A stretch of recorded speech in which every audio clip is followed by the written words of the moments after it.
All right, today the top 10 fails using the Orphek LEDs. We've made a bunch of mistakes and you can learn from ours so you don't have to experience them yourselves. All right, so number one, if you scoured the internet looking for information on the Orphek and you haven't found this yet, go find it. Yeah, so the mistake is not realizing that we actually have in-depth videos on the Compact, on the full Atlantic V4, between mounting heights and spectrum and where to set it and intensities for the type of tank that you have.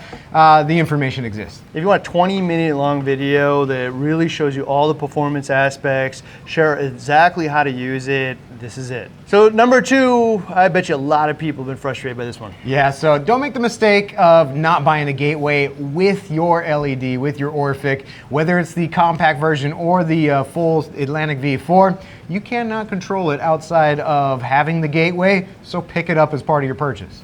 Yeah, so here's the thing. Also, the inverse, don't pick up a gateway for every light you have because one of them will actually control a whole bunch of them. So just get one gateway, but the gateway is required to set this up. So super, super necessary. Make sure to pick it up. Inside the Investigates, you will see this, so really pay attention. Yeah, don't overlook mounting height and what the proper or optimal mounting height is for these types of lights. It's probably a lot higher than you think, and you should take that into consideration. So this is, again, one of those right tools, right jobs, use it right way. So if you want to mount your light somewhere in that 14-inch range above the tank, you know, it gives you easy access to get in. Maybe it's just your hood solution is that high.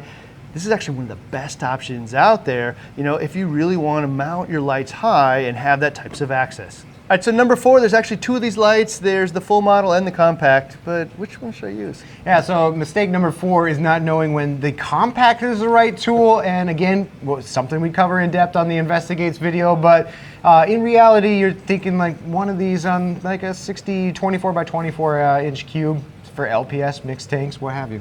Yeah, we found that you can use multiple of these on like a larger, like 120 tank. Again, I'd go look at the PAR data, but for us, you know, I would use these predominantly for LPS or even mixed tanks, but I might actually consider a different option if I'm gonna go for a full-blown wall-to-wall SPS tank. So when you are going for that full-blown SPS tank, what is the right option? The mistake is not knowing when the full size is the right tool for the right job. So that's exactly what I would use the full Orphek for, the Atlantic V4. One single 1/60-gallon cube, SPS all day long. 2/120, not only looks awesome because they're side by side next to each other, but we'll get the job done as well. These are 2-foot-long things, and they actually create like an effect of the sky, just hitting light from every angle, coating it.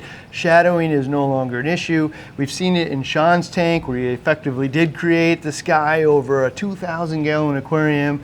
So, you know, this is the right tool for the right job when I really want to eliminate shadows and I want to get the PAR right, and it just looks awesome. So number six, if you don't do this, you're definitely not getting the most value out of the total solution. Yeah, so you probably watched my video and, you know, set the settings kind of the same way, mounting height the same way, but then you made the mistake of not testing with your PAR meter, specifically for your own size tank. My videos are kind of limited to 2 tank sizes, a 60 and a 120, but your aquascape might be different, your tank size might be different. It is worthwhile to rent a PAR meter to dial this thing in for your tank.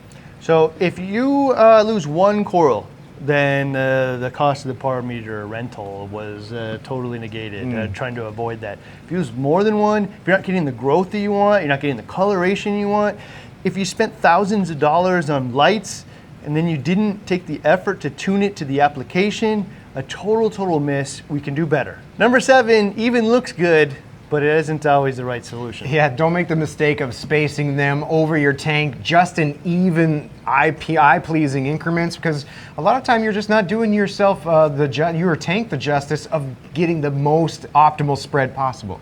Yeah, so what happens is if I spread them evenly over the tank and I have 2, they intersect in the middle and create a hot spot in the middle. And then there's dark spots on the sides. So what you really want to do is space them further apart from each other than you think. Again, you can see it in the Investigates where we find the optimal for a 120, but just even seeing it, you can see exactly why even spacing doesn't perform as well as spacing them farther apart. All right, so number 8, specifically if you butt them up together, there is an option to do it a little better. Yeah, so don't overlook or miss the fact that once you're done programming the lights, you can actually take the antenna off, because for some people it gets in the way if you're trying to put them together, but it also for some people just doesn't look good to have this antenna hanging off. Just remove it when you're done programming. You can put a little cap on it to keep it safe, but the antenna that comes off the side folds along the edge, but if you don't want it there, you can remove it. All right, so one of the things about mounting lights really high is they tend to blind you as you look at them, but also really bad from a sitting position. Yeah, so it's a mistake to overlook that the Orphek Compact and the full-size version kind of have something built in to avoid this, and it's this acrylic plate on the bottom that keeps all of that light from spilling out into your eyes and down into the tank. I won't say that it captures all of it, Yeah. but I will tell you it's impressive. Better than most. Yeah, so the combination of that kind of round lens and the reflection off of the acrylic lens really harnesses most of the light down into the tank rather than at your eyes. Number 10, this is probably true of every light, but it's always worth saying. Yeah, there's only 4 channels, and it's a mistake to just kind of throw them however which way, flipping the switches on here, make informed decisions about the spectrum that you're going to choose, and I actually help you with that by coming up with our recommended spectrum. Yeah, so one of the biggest mistakes out there is that I'm going to create those colors by flipping all the switches and getting the lighting right. And the reality is the color actually comes from the color pigment in the coral. You can highlight that sometimes from the type of light, but if you're going to switch the switches and flip them all the time and create a very unstable tank, what you're really going to do is create drab brown coral. All right, so if there's only one thing you heard today, let it be this. Yeah, for me, it's not making the mistake of thinking of mounting height. If a 14 to roughly 16-inch range is what you're after, these are the right tools to get you there, not something that was made for maybe like 8 inches.